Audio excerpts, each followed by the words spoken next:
Alan, I have a question. Yes, Dean. Hi. Hello. So, good morning. So, Morning.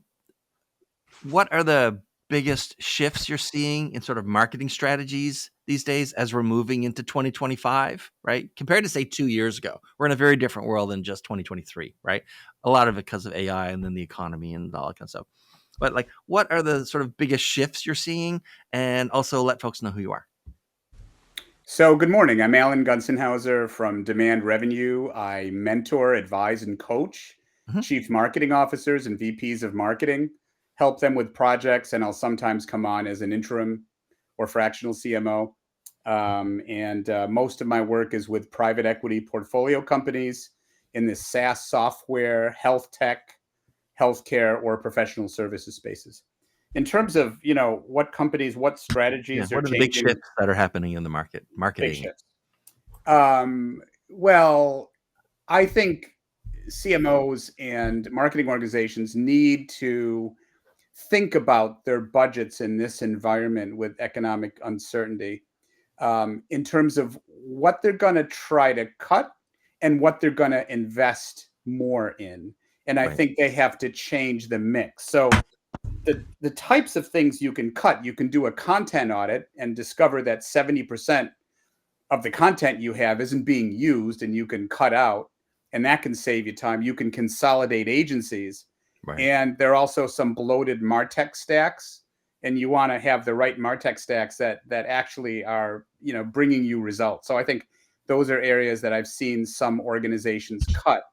The areas to invest in are things like customer-led growth, um, driving a remarkable customer experience from when someone's a prospect to when they become a customer, when you onboard them and, maintain them and drive net revenue retention. Um, Intent information in addition to MQLs to understand when people are in market. So there may be good prospects, just not now. So you need to nurture folks and understand when people are in market and understand when people are crowding your website, because most of the visitors of your website are going to be anonymous. So you want to know who they are and you can connect with them. Right. Driving better alignment between cross-functionally between marketing, sales, customer success, product, and finance. And finally, generative AI. More and more investment in generative AI. It's here to stay, and it's not a threat. It's a tool to leverage to make us more productive. And organizations are figuring out how to do that these days. All right. So And if that makes sense. that was an excellent answer. Thank you very much. And Doug, before I want to ask you the same question, but before I do, it's a jargon-free podcast, and so most of the audience are not marketing people, and so MQL is a marketing qualified lead. So a lead Yes. that marketing has qualified and said, this is someone we probably want to pull closer to us. It's when you request someone's email to Yeah. get content on your website. And the one thing I'll add is you have to be very careful not to gate stuff, because if you gate stuff, most people won't see it. But MQL is one way of getting leads, but you need to understand intent data, who's coming to your website, in addition to marketing qualified leads. And Doug, hi, welcome back. By the way, welcome back to both of you. You both went on the podcast before. This is episode 107. And so it's Glad to great be to see back. everybody again. I know we're getting up there. And so, Doug, tell folks a little bit about you and what, if any, shifts are you seeing in marketing strategies this year and you think for next year? Yeah, sure thing, Ding. And congrats on 107, almost Wow. at the magic 007 there. So I lead Peak Point Solutions. We're a management and strategy consultancy, specializing in advisory, fractional, and interim roles. Our sweet spot is B2B tech marketing companies, B2B tech companies. In terms of what's happening in the market, first of all, thank you, Alan, for taking my list. But let me let me put a wrapper around it that says, people should think, which is, you need to be deliberate at this point. I think often people have this checklist of, here's the 15 things I need to do to have an effective marketing program. And they just do all those, whether it's events or digital or, PR or content. And to what Alan was saying, going back and being very deliberate and looking at what's performing and what's not performing, because there are two sides to the question. What do you cut and what do you add? And I think, the simplistic structure is it varies from company to company based on who your audience is. I've been in places where we built this massive digital program. We look at the pipeline and the results are zero. And I pivoted the whole thing towards live events. And we got tremendously more results. It was counterintuitive, but again, it was data driven. And so be thoughtful, look at the metrics, and the metrics might be quantitative or qualitative. We have this focus on dashboards, but sometimes the gut is actually true. And then AI, I think there's some nuance around AI that also falls under the umbrella of think about it. Mm-hmm. I think often AI is treated as a solution in search of a problem, and it gets inserted in places where it doesn't necessarily belong or it's not suited yet. It's not mature enough. It is revolutionary. It is changing marketing, and it will do great things, and is doing some great things for some people now, but being very conscious about where it's being used. For example, using it for editing instead of for writing, or if you're using it for writing, making sure that you're loading up that the database and the AI with all of your corporate materials, so it makes sense and you're on brand with what comes out. Right. So use AI, absolutely. You should be investing in training your people on AI, on the Claudes and the GPTs, but just make sure you're being deliberate about it and that you're using it to solve your biggest problems. Not as, again, it's the phrase is when you have a hammer, everything looks like a nail. Not every problem requires a hammer. Not every problem requires an AI yet. Right. So Doug, I don't normally talk about anything topical in the podcast, but for the first time ever, the Department of Labor just came out and revised down the number of jobs that they previously had said in prior months and quarters had been created by the largest correction they've made in 20 years. There are actually almost 1 million fewer jobs created in the last year than the government thought, right? And so and that leads us into this question, which is given the current economic landscape, right? How is that influencing companies? You're talking to a lot of companies these days who are looking for marketing help, right? How has the economic landscape sort of, influenced marketing budgets and priorities right now? Anytime there's a downturn, the influence of marketing budgets is always downwards. And typically what you find is what happens is the people who grow the most in a downturn are actually the people who continue to invest in the downturn. And it's people's needs don't go away because budgets got tight. And if anything, obviously I'm a bias because I'm a marketing practitioner here. You need to invest in the downturn so you're there for the upswing. You need to have that brand recognition. You need to have that affinity with the potential customer so that when they are, whether it's B2B or B2C, when they are in the market again, you're the first name they call because you're top of mind and you've gone through the funnel with them. And you may not quite be a purchase yet, but they are aware of you. They have a preference for you, and boy, they'd like to use you because you kept investing through the downturn. And Ellen, what do you think? Economic landscape, how's it affecting what clients want to spend money on, or how much money they're willing to spend right now in marketing? I couldn't agree more with what Doug just said. I think we're simpatico on these questions, back and forth, which is really nice. I will say that, yes, there's been a downturn, but private equity has a lot of dry powder. In other words, a lot of money to invest that they haven't invested. I think they're waiting for a couple of things. Number one, for interest rates to go down. And there's a lot of indication that the Fed's going to decrease rates next month, which will really help in terms of cost of capital and investment. And number two, I think people are waiting for the election to be over. I think there's a lot of uncertainty about, what is life going to be after the election, because it can be very different. So I would think going into December and January, there's going to be more investment. So I think the outlook looks really good once some of these things are behind us. But certainly, looking at your target audience, having a culture of experimentation and failing fast and figuring out, what works better, understanding your target audience's watering holes, where they look for content and, where they look for information. And I agree very much that those companies that can modify that mix, as I was talking about, and doing more things with customer-led growth and AI, and even during a downturn, and cut the areas. It's like being a general manager. CMOs need to be a good general manager. They need to be really good at the jazz, the creative, the breakthrough, and the analytical, the classical, and meld them together. And especially during a downturn, if you just cut, no one ever reduced themselves into greatness. You have to invest when you cut. You have to remix your budget. So, as Doug just mentioned, when you come on the other side of the downturn, you're going to be well positioned with your brand and demand to be top of mind with your target audience. Well, Alan, like in the market now, and this will go to both of you because you're both in the fractional CMO space, you're both marketing, consultancy kind of strategy kind of space, right? Like, what's the process of, or how is like finding clients changing this year, and you think next year, right? Or is it changing at all? Well, in my case, most of my clients are CMOs or CEOs of private equity portfolio companies.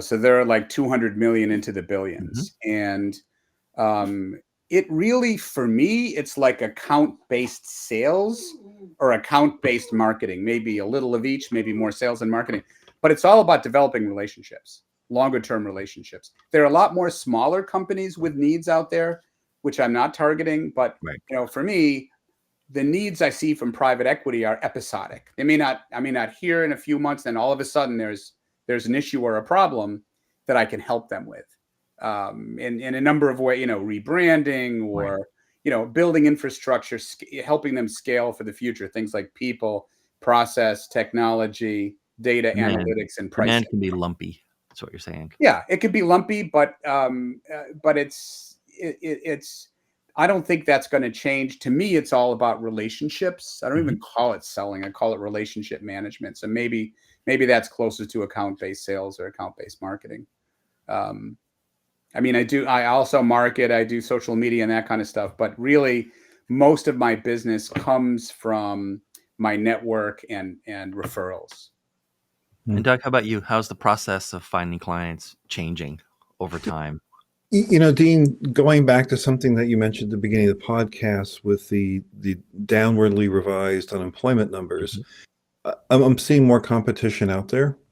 There's a lot of people who have been doing fractional CMO work on a long-term basis, essentially as a career. Right. But there's been a lot of people in the last year and a half, which have come in and hung out their shingle as a fractional CMO. There's a lot of talented people who have been laid off and caught up in the downturn, and they're looking for work too. Whether they've ever been a CMO or not, in many cases. Yes. No, it's fascinating to me to look at someone and go, you're calling yourself a fractional CMO, and the highest you've ever been is a manager, senior manager running social media. And it's like, there's a bit more to it than that, folks. I think the name has come into vogue, and so everybody wants to position themselves. The title is very popular, Yes, absolutely.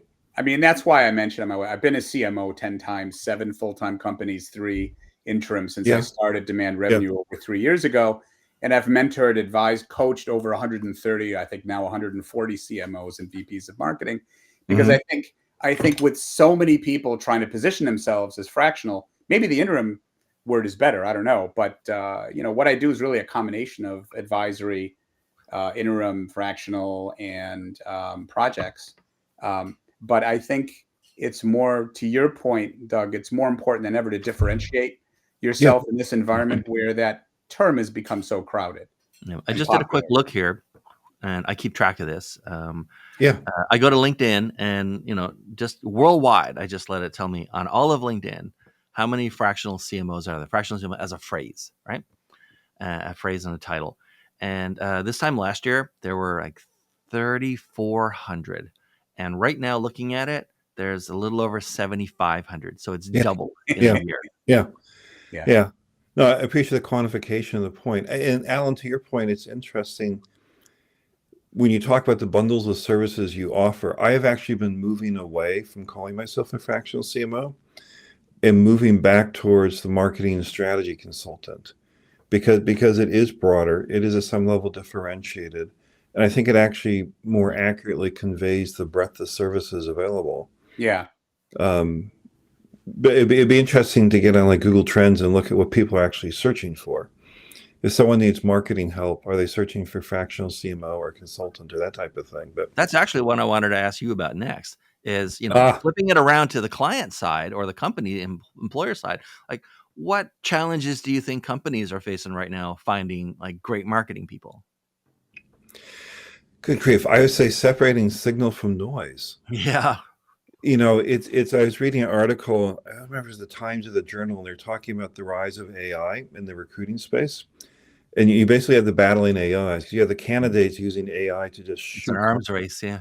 yeah, shoot content to the companies, and the companies using AI to sort out the AI being shot at them. Yeah. And so how do you actually go find somebody who's qualified? Which I think, if you go back to Alan's earlier point, it's the relationships. It's the flight to what you know, as opposed to the random stack of 1,000 people who apply. Alan, what do you see? I would also say it's having the right expectations of what marketing is Hmm. and what marketing can do and what you're looking for.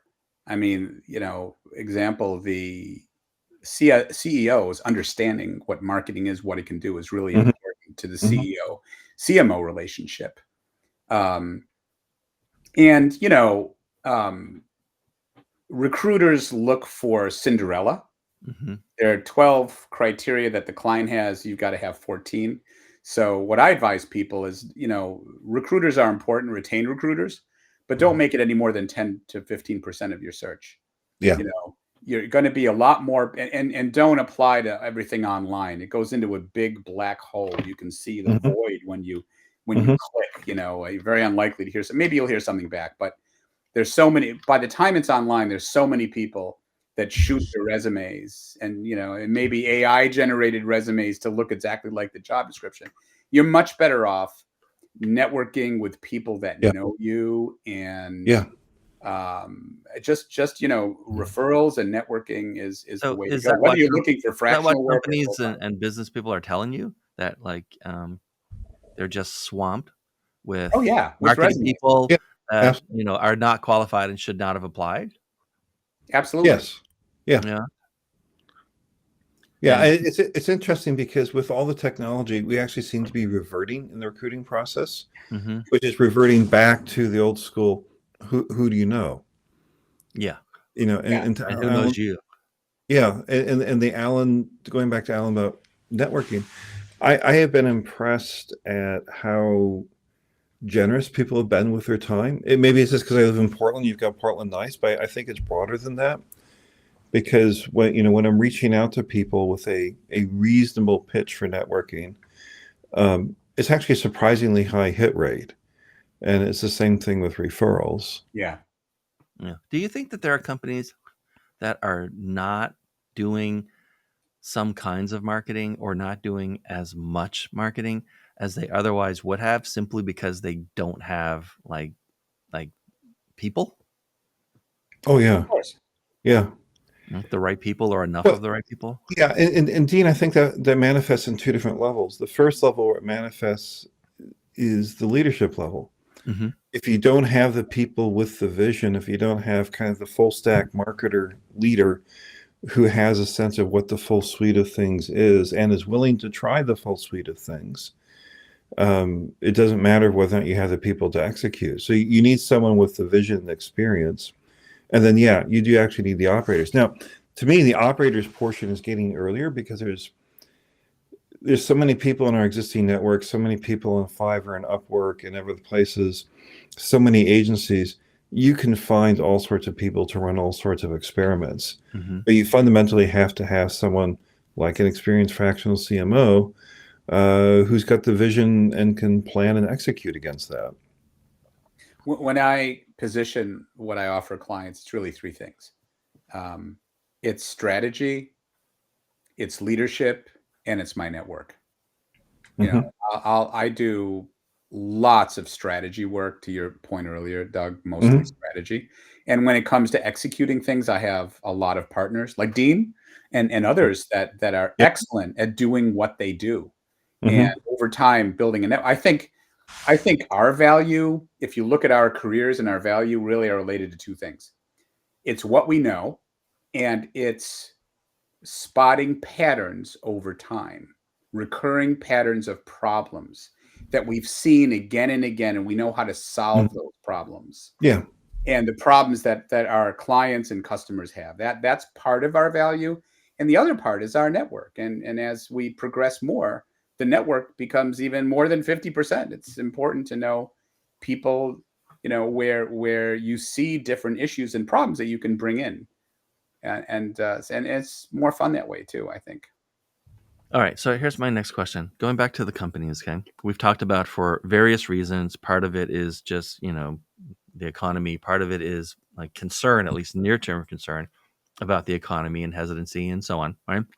And we talked about, as a result of one or more of those, marketing budgets getting a bit tighter, right? So if you're a company and you're like, let's say you take a random selection of 10 companies, like, so we'll spread it out a bit, right?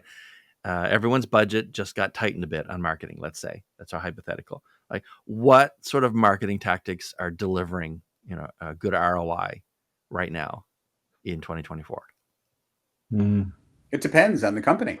Are Yeah, they, a volume company? Are they, that's why I gave high you a selection of 10. transaction You can pick size? whatever you want. For some companies, it's events. For other Yeah, companies, Yeah. it's web and digital marketing. And, you know, and what I would say is things that really aren't being done much, but I think should be, are breakthrough direct marketing programs. yeah, Everybody's used to digital. right, No one sends a letter anymore. No one right. sends, Mhm. a Postcard. 3D package Yeah. to break through. There's so much digital out there. There's an opportunity to break through with different methods than everybody else is using. And I think, that's part of the creative part of marketing is how do you understand your target audience, your ideal Mhm. customer profile? What are their watering holes? Where do they look? And how can you reach them in new or even old analog ways Right. that people Mhm. aren't doing now to differentiate yourself? Yeah. Yeah. Be different. Absolutely. My youngest daughter just went off to college last week, and she sent an email to the extended family saying, "I'd love to get a letter from you." And actually, my older daughter, she had a matrix on the wall of her college dorm room, which is the envelopes from all the letters that people had sent her. So Oh, cool. even for digital natives, getting that physical piece of Hmm. something, that personal something that's physical and tangible, was really, really important to them. And Alan, unfortunately, I totally agree with you on everything else you're saying, which is, it depends. You have to know and understand your customer, and you have to figure out how to be different than everybody else. And it means spending, going back to your earlier theme, spending time thinking, Yes. not just relentlessly executing, not just looking at the dashboards. You really need to step back, take that strategic offsite and think, and do it with your team, and do it with the whole team, not just the senior folks. The young Yeah. folks have some really great ideas too. Sorry, the early career folks have a lot of early There great you ideas. go. And finding time every week to Hmm. carve off strategy. In fact, at CMO Coffee Talk, that's the topic for tomorrow. Is how do you carve off time for strategy? But that's really important to do because you get so busy, you have so many interruptions. It's hard to get back to strategy, but it's so important that you do that on an ongoing basis. I don't All know if right. that answers your question, Dean, or not, but It does. All right. So it's time to wind down. We're out of time on this episode. Uh, Doug, who should be contacting you these days, and how do you want him to get to you? Yeah, if you're a B2B tech marketing person, love to have a chat with you, especially if you're looking to build a program. My specialty is building programs up, or in some cases, rebuilding programs. And I work in both the marketing and the strategy place. The best way to get a hold of me is through my website, peakpointsolutions.com. Mhm. There's a form on there. You can also hit me on LinkedIn, and it's D Hunter Digital. So LinkedIn/in/D Hunter Digital. And I usually respond within 24 hours. All right. And Alan? Who should be contacting you these days and how? Well, I've mentored over 140 chief marketing officers and VPs of marketing. So I love helping CMOs and marketing leaders as an advisor, coach, and mentor. Mm-hmm. It's a big part of what I do. So if you're that, or you're a private equity investor or CEO at a portfolio company, and I can help you as either an interim CMO or due diligence or help your in-place CMOs be more productive and effective. Those are some of my target audiences, primarily private equity investors, CMOs, and also chief customer officers. I can help with implementing NPS, Net Promoter Score, properly. The way to get a hold of me, I'm not going to ask you to spell my last name because no one can. So you can go to demandrevenue.com, or you can email me at ag@demandrevenue.com or LinkedIn, any of those. Nice and And short. Dean, thank you for doing these. It's a pleasure to be back with you, and you too, Doug. Pleasure. Yes, thank you. It's always great to have people back on because they've been through the process and we can, open it up a bit. All right. Well, thanks, guys. I really appreciate